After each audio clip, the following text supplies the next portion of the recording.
Boa tarde, eu sou a Wanda Alves e estou aqui para a gente dar continuidade aos nossos conteúdos do nosso curso.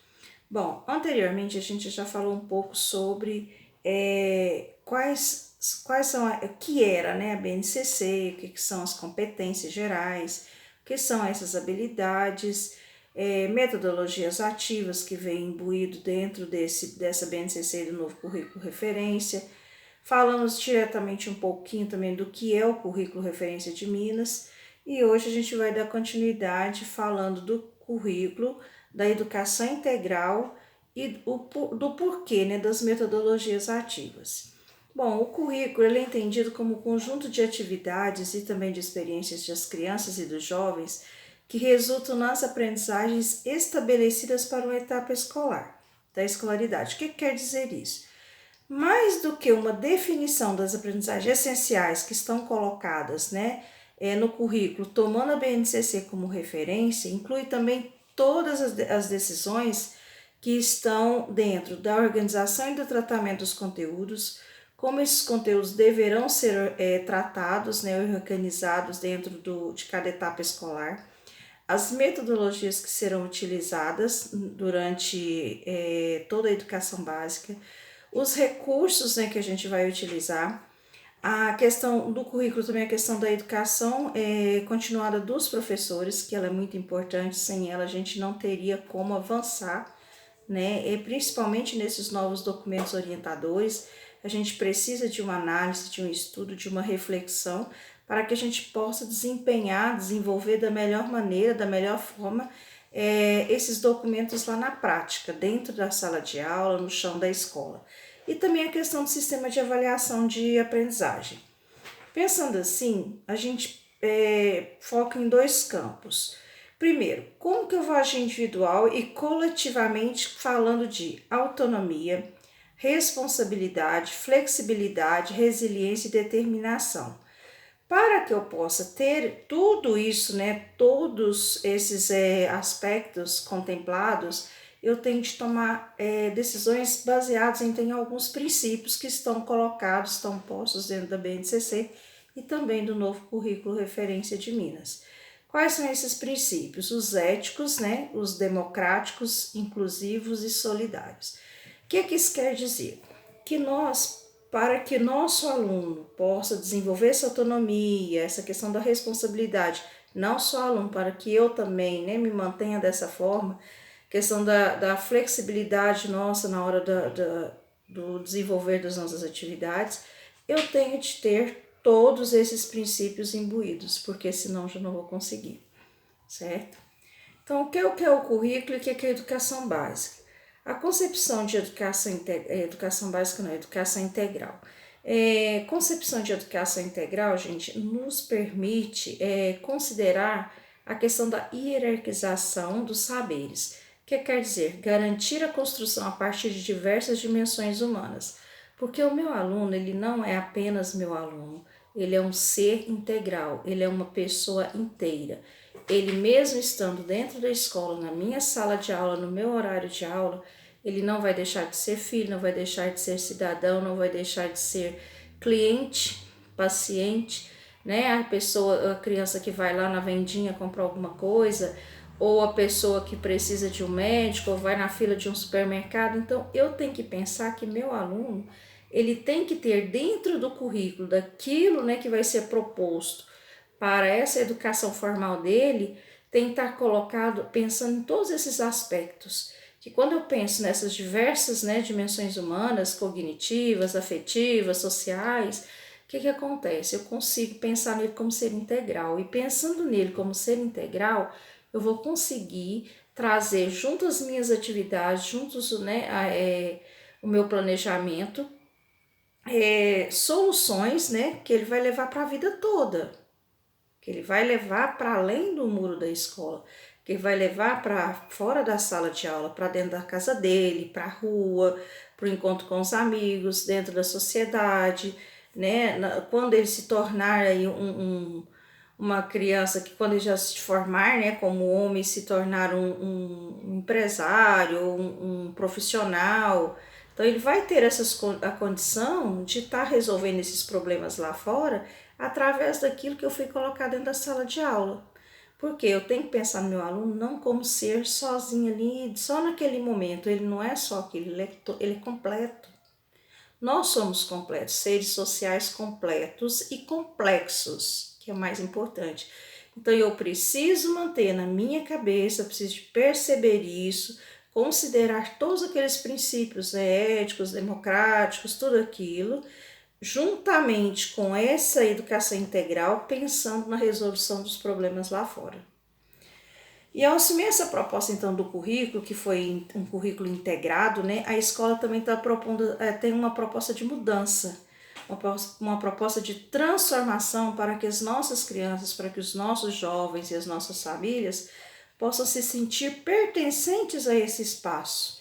De que maneira? Possam ser sujeitos ativos de seu processo de formação. Aí entra o protagonismo do meu aluno, que é proposto tanto na BNCC como no currículo referência, essa questão do protagonismo, da autonomia, né? Ele tem que se sentir pertencente a esse meio, pertencente, incluído, né, nessa perspectiva, para que ele possa ser um agente transformador, para que ele possa vir a partir do interior dele essa proposta de mudança. Isso é muito importante. Então, nós temos que ter sujeitos ativos no seu processo de formação, no seu processo de aprendizagem. E pensando assim, é preciso então pensar como e quais são as competências e habilidades, que nós já falamos sobre isso, que serão traduzidas em direitos de aprendizagem e contribuirão para essa formação integral dos estudantes. Isso tudo está proposto lá no currículo Referência de Minas, lá na página 17 e 18. É onde que a gente faz a discussão, então, dessa questão de traduzir, né, trazer dentro dessas habilidades para promover uma formação para que no final da educação básica todas aquelas 10 competências gerais estejam formalizadas, estejam concretizadas dentro de cada aluno, para que esse aluno se forme integralmente.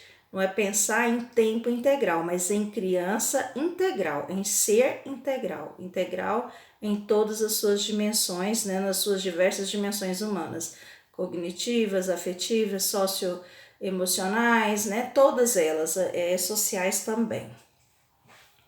Pensando assim, o que a gente pode pensar em educação integral? Então, corresponde à formação global do estudante, que é a cabeça, coração e também a mente. Então, a gente não vai pegar um ser lá, um aluno nosso, que ele é só coração, ou ele é só mente, ou eu vou trabalhar só cognitivo, vou trabalhar só a questão social. Eu tenho de pensar nele como um todo, porque nós somos tudo isso o tempo inteiro.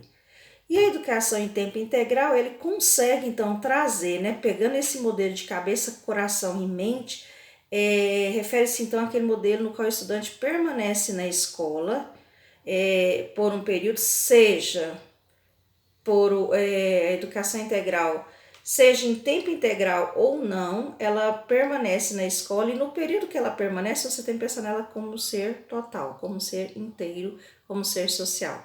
Já a educação em tempo integral é aquele modelo no qual o estudante ele permanece na escola o dia todo e não apenas um período, certo? Nós temos também dentro da BNCC, quando na construção da BNCC e também do currículo Referência de Minas, temos as habilidades.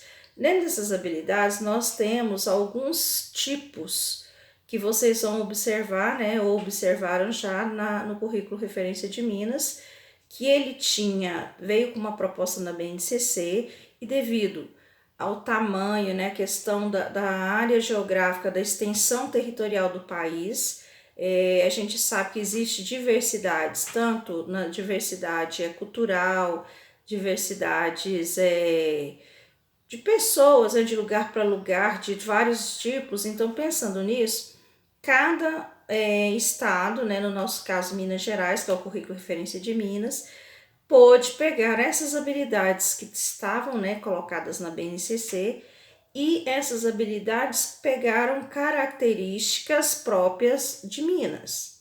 O que eu quero dizer com isso? Todas as habilidades que estão na BNCC estão postas, estão colocadas no currículo, certo? Só que algumas elas foram alteradas, desmembradas ou até criadas devido a essas particularidades. Existe um tipo de habilidade que foi alterado. O que é essa habilidade que foi alterada vai aparecer de diferencial quando você vai observar no currículo referência de Minas. Ela vai vir aquele, né, o grupinho alfanumérico, que são os conjuntos de duas letras que se refere, indica a etapa escolar, né, indica a etapa do ensino, que no caso é ensino de educação infantil, ensino fundamental. Depois tem os dois pares de números que indicam o ano de escolaridade. Depois tem os dois pares de letras novamente que indicam o número da habilidade do currículo que você vai trabalhar. Que indica o componente curricular e finalmente o número da habilidade do currículo. Só que no final dessa habilidade do currículo, nesses últimos pares de letras, ela pode aparecer, por exemplo, com um X na frente. Esse grupo, esse conjunto, essa habilidade alfanumérica que vem com a letrinha X no final, indica que essa habilidade foi alterada. Ela foi alterada e modificada, ou seja, foi modificada aqui em Minas Gerais para pegar as características nossas aqui. Ela veio original da Base Nacional Comum Curricular e houve uma alteração em Minas para dar essas características dessas particularidades nossas de Minas, certo? Então, é o primeiro tipo de habilidade alterada, é aquela que vem com X. Então, aqui vem a habilidade, conjunto alfanumérico normal e no final a letrinha X, significa que ela foi modificada em Minas Gerais, trazendo alguma particularidade de Minas. O tipo 2 que nós temos chama habilidade criada. Além de todas as habilidades que estão inseridas dentro da Base Nacional Comum Curricular, que foram postas no currículo referência de Minas, nós temos algumas que foram criadas. E essas que foram criadas depois do grupinho alfanumérico lá da habilidade, apresenta-se as duas letrinhas M e G, que significa que foi uma habilidade que não estava posta na BNCC, mas que no momento daquele que nós tivemos momentos de estudos, foi pensado da necessidade de se criar essas novas habilidades. Então, essa habilidade, tipo 2, objetivo ou habilidade criada, ela aparece com a letrinha MG no final, indicando que foi uma habilidade criada em Minas Gerais e ela não está posta na BNCC. Temos também o tipo 3, que é o objetivo habilidade desmembrada. O que significa? Vem o alfanumérico normal, original da BNCC, todo certinho, porém dentro de uma única habilidade na BNCC, ela trazia mais de um verbo, por exemplo, elaborar, resolver. Então, o que se viu? Quando a gente foi analisar, foi estudar, quando nós demos as nossas contribuições, foi pensado que o quê? Às vezes a criança não era o momento dele resolver e elaborar, mas primeiro resolve, aprende a resolver determinado problema, que envolva alguma coisa, e posteriormente, em outro momento, você trabalha a mesma habilidade, porém agora na questão da elaboração, certo? Então, esse tipo 3, que é o tipo de habilidade desmembrada, ele aparece o alfanumérico normal, que é original da BNCC, e no final tem a letrinha A, a letrinha B ou até a letrinha C, que pode ocorrer. O que vocês vão observar de diferente em todas essa habilidade colocada, proposta? Só o verbo. Porque a BNCC, ela trouxe de maneira bem assim, simples e visível, fácil de entendimento, que as habilidades, elas vêm com um grau de profundidade, de dificuldade que vai aumentando, vai aumentando gradativamente. Quando eu digo resolver um problema que envolva a partilha de uma quantidade em duas partes desiguais, por exemplo, resolver é uma coisa, mas será que meu aluno já sabe resolver e elaborar? Então, elaborar é mais complexo. Então, normalmente ela vem, a gente percebe, a partir dos verbos propostos dentro dessas habilidades, o grau de dificuldade que cada uma das habilidades vem propondo para o meu aluno, que é a questão do crescimento, né? Aquilo que eu vou investir, colocando um pouquinho a mais, certo? E temos o tipo 4 também. O que é o tipo 4? Esse tipo 4 ele vem só para educação física e arte, que é uma habilidade reestruturada. O que significa isso? Essa habilidade, por exemplo, ela vem lá na educação física, experimentar, fruir e recriar diferentes brincadeiras e jogos da cultura popular presente no contexto comunitário e regional, respeitando e reconhecendo as diferenças. Um exemplo. Como que eu vou fazer com essa habilidade reestruturada? O que eles pensaram? Que quando eu experimento e fruo, né, algum diferente tipo de brincadeira da cultura popular, do local que eu estou envolvido, essa habilidade ela pode ser acrescida no próximo ano, se ela é do primeiro e do segundo ano, ela tem que ter uma progressão do primeiro para o segundo. Então, no primeiro ano, ela vai experimentar e fruir nessas diferentes brincadeiras e jogos. No segundo ano, que seria, né, o P2, aí ela vai, além de experimentar, além de fruir, que ela já trabalhou essa habilidade no primeiro ano, ela vai recriar em cima dessas que ela conheceu novas, né, diferentes brincadeiras e jogos da cultura popular, certo? Então, há uma progressão. Então, existe dentro desse alfanumérico, além do que está originalzinho lá da base nacional comum curricular, ele vem acrescido do P1, P2 e assim por diante. O que significa? Progressão do primeiro ano, progressão para o segundo, progressão para o terceiro e assim continua, certo? Então, nós temos 4 tipos de alteração dentro do currículo referência de Minas. Alfanumérico, certo? Que é o conjuntinho de letras e números, ok? Vamos só reforçar. 2 primeiros conjuntos de letras indica a etapa do ensino fundamental, por exemplo, é F. Próximo conjunto é dois números, né? O conjuntinho de números, que indica o ano de escolaridade. Vamos supor, 04 significa quarto ano. O próximo conjuntinho, ele vem de letras novamente, por isso alfanumérico. Alfabeto, número, certo? Esse conjunto indica, então, um componente curricular, por exemplo, GE, Geografia, MA, Matemática e assim por diante. E o último parzinho, né, o último grupinho de números, ele indica o número da habilidade do currículo. E dentro, além disso, há algumas que vieram alteradas que vocês acabaram de ver. Aqui apresenta o X no final, foi uma modificada em Minas Gerais. Aqui apresenta a MG, ela foi criada em Minas devido às particularidades, né, aqui da nossa região. A desmembrada é porque estava uma habilidade muito pesada para você trabalhar de uma única vez, você desmembrou os verbos. Primeiro eu resolvo, depois eu elaboro e assim por diante. Então ficou letra A, letra B ou letra C. E depois nós tivemos a reestruturada, que é a progressão. Progressão 1, progressão 2, que é P1, P2 e assim, certo? Bom, gente, então pensando em tudo isso, toda essa proposta que a gente já veio, que a gente já falou, nós temos então a BNCC como centro, né, do nosso trabalho, como carro-chefe, como norteador do currículo. Um documento, ele é normativo, ele é um documento, ele não é só uma referência, mas ele é um documento que deve ser seguido. O que essa BNCC traz para a gente, então, no geral, assim, para a gente pensar? Primeiro, a construção dos currículos, né? Foi a construção dos nossos currículos, que nós tivemos a oportunidade de participar do currículo referência de Minas.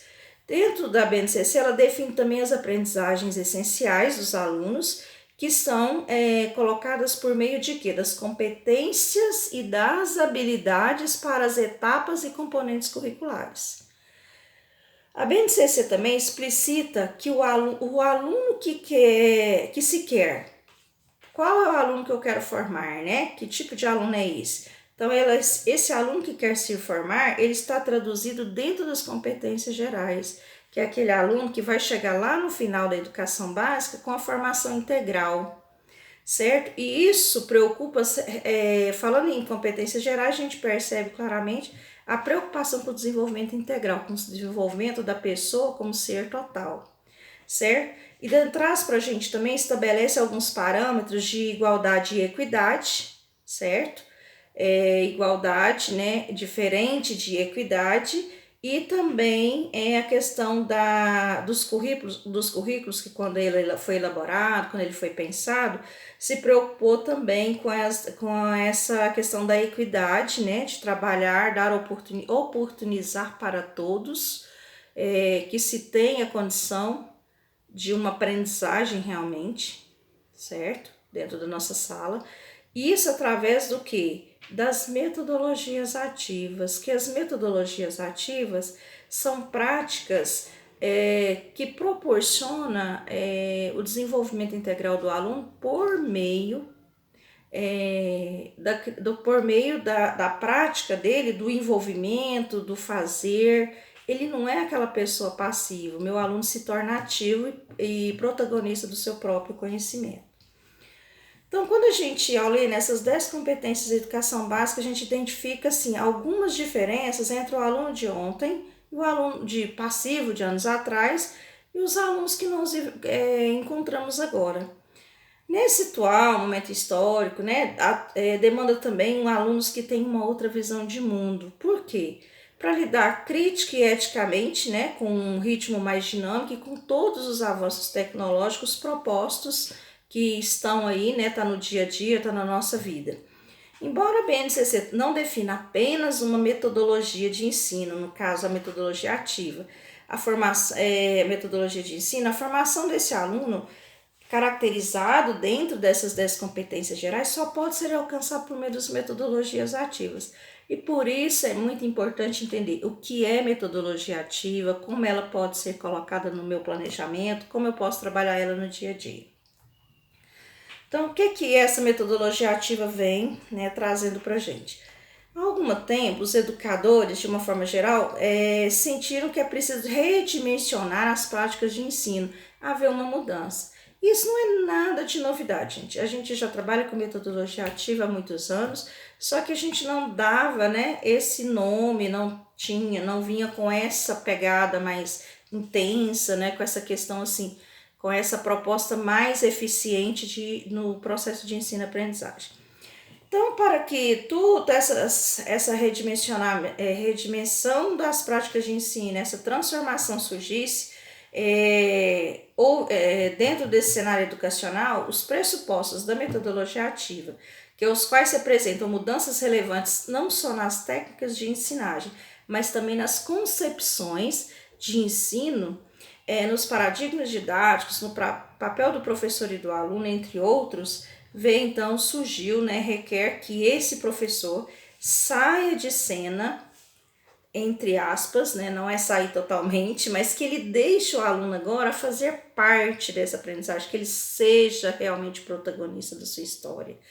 Compreendendo que o docente, ele não é aquele que transfere o conhecimento, mas é aquele que orienta o estudante, é aquele que desenvolve a autonomia no meu aluno. Então, para que isso aconteça, para que haja, né, todo esse envolvimento protagonista do meu aluno, é necessário que o professor primeiro reflita sobre a sua prática docente, perceba os pontos que são falhos, que precisam ser aprimorados, compreenda que é possível substituir práticas tradicionais de ensino por metodologias bem mais eficazes. Essas metodologias ativas, então, se configuram como alternativa para esse marasmo educacional que a gente estava vivendo, né? Propondo alunos, então, mais ativos, alunos que têm uma aprendizagem mais complexo, né? Mais participativos no cenário da educação do século XXI.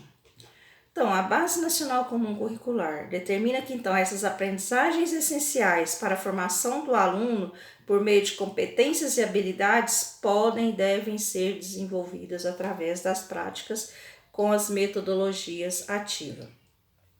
Então, a escola deve focar no seu trabalho nessas competências e habilidades para preparar esse jovem para lidar com situações lá do seu cotidiano, ser capaz de resolver seus problemas reais.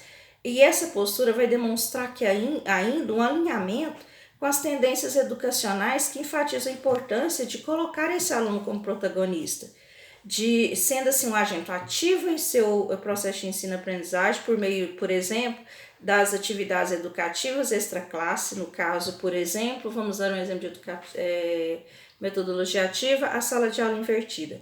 Vou propor, fazer uma roda de discussão sobre algum determinado tema que vai ser falado no outro dia, vou oferecer fontes e lugares que sejam possíveis de estar acessando esse material, e meus alunos vão estudar. Vão buscar, vão ser protagonistas da sua aprendizagem, vai trazer, e no outro dia eles vão expor tudo isso que eles já viram, que eles pesquisaram, que eles conheceram, e não vai ser uma exposição, vai ser uma forma de contribuição com o processo não só da aprendizagem individual de cada aluno, mas também do coletivo. Então, essas habilidades da BNCC que a gente trabalha, né, do currículo referência de Minas, então o que são essas habilidades para nós aí dentro dessa questão da metodologia? São todas essas aptidões envolvidas ao longo de cada etapa do ensino e que contribuem para o desenvolvimento das competências gerais lá no final e que são específicas na Base Nacional Comum Curricular. E eu só consigo trabalhar essas habilidades para me concretizar, né, para que eu possa desenvolver plenamente as 10 competências gerais, se eu trouxer esse aluno participativo, envolvido, protagonista, para que ele sinta pertencente a todo esse processo, para que realmente, quando ele precisar, lá, por exemplo, um exemplo simples, né, quando ele for lá comprar alguma coisa para a mãe no mercado, ele vai saber utilizar, né, qual que é o troco que ele tem, se está certo, se está errado. Ele vai observar situações cotidianas dentro do bairro e vai propor resoluções de problema, por exemplo, isso pode acontecer, ou dentro da própria escola, dentro da própria sala de aula. Então, essas habilidades, elas vieram propostas, não é só no sentido de aprender a ler, escrever e contar, mas ela veio na proposta, além disso tudo, ela veio com a proposta de trabalhar a pessoa como ser integral, que a gente não pode esquecer, certo? Então, para que isso tudo ocorra, a gente tem que ter algumas definições bem importantes no nosso planejamento, na nossa concepção, até de haver algumas reflexões. Por exemplo, quais são essas definições importantes que eu sugeri para vocês? Onde que eu quero chegar, né? Qual é o meu ponto de partida? Como que será essa trajetória nesse ano? Como que será desenvolvido o meu trabalho esse ano? E a partir desses questionamentos, eu vou fazer meu planejamento de aula, porque primeiro eu tenho de conhecer meu aluno, conhecer a mim mesmo, conhecer meu aluno, conhecer, saber aquilo que ele já sabe e onde que ele precisa chegar. A questão da gestão da sala de aula, gente, é muito importante, sobre como engajar esses alunos nas atividades, que aí entra a questão da metodologia ativa, que é atraente, que é envolvente, que é diferente, né? Ela traz, assim, realmente esse engajamento, esse envolvimento do meu aluno. Então, essa gestão da sala de aula, manter, né, esse controle, né, mas um controle onde todo mundo é participativo, mas eu tenho que saber minha hora de parar, eu tenho que respeitar o próximo. Essa gestão da sala de aula é extremamente importante em qualquer etapa escolar. Tirar os nossos alunos da inércia, né? Ele tem que fazer parte de algo. Conduzir assim, sempre de forma intencional. A intencionalidade para nós educadores é extremamente importante. Planejamento, questão da intencionalidade em tudo, gente. A gente tem que ter intenção, onde que eu quero chegar, o que eu vou fazer com isso, por que eu vou trabalhar essa habilidade, como, né, que eu quero que meu aluno desenvolva essa habilidade para chegar em determinada competência daqui a pouco. O tempo todo uma formação, avaliação formativa, isso é extremamente importante. Eu avalio o meu aluno o tempo todo, mas não aquela avaliação quantitativa, aquela formativa, o crescimento dele para com ele mesmo. Professores também mais dedicados, comprometidos, né? E pronto, enfim. Depois de todos esses questionamentos, acho que é hora de pôr o pé na estrada. Então, vamos lá. Por que nós vamos educar? Buscar a essência da nossa própria profissão. Por que eu estou nessa profissão? Qual que é o motivo? É de paixão? É porque eu sou estudiosa? Qual que é o motivo, né? os alunos da minha sala de aula, eles saem diferente daquilo que eles entraram, isso é extremamente importante. Porque se meu aluno sai do mesmo jeito, eu não estou fazendo diferença na vida dele. Então, a minha proposta é de fazer diferença na vida dele, é ser transformadora. Aprender que a pessoa não consegue se a pessoa não quiser. Eu só aprendo quando eu quero. Então, o professor ele tem que ser motivador, o professor ele tem que promover atrativos para suas aulas e repensar muitas das vezes no seu propósito e nos seus objetivos. E outra coisa, gente, não existe educação sem reciprocidade. O aluno ele tem que se envolver, ele tem que ter emoção, tem que ter confiança em você, tem que querer aprender com você, ser ativo. A aprendizagem não se trata somente de sentir, de pensar, ele precisa de sentir. Tem que haver sentimentos, encantamentos, memórias profundas. Você fazer a diferença, deixar marcas na vida dessa criança. E os nossos alunos, eles precisam voar. E você sabe como ensiná-los a voar? Primeira coisa, gerar o sabor, né, o gosto pelo saber, desenvolver a criatividade, mostrar um mundo de possibilidades, inspirar e humanizar, pilotar essa transformação. Bom, gente, a partir daí, se vocês conseguiram fazer um pouco disso tudo, com certeza vocês vão fazer diferença na vida de cada um desses alunos. Um abraço a todos, fiquem com Deus e até a próxima aula.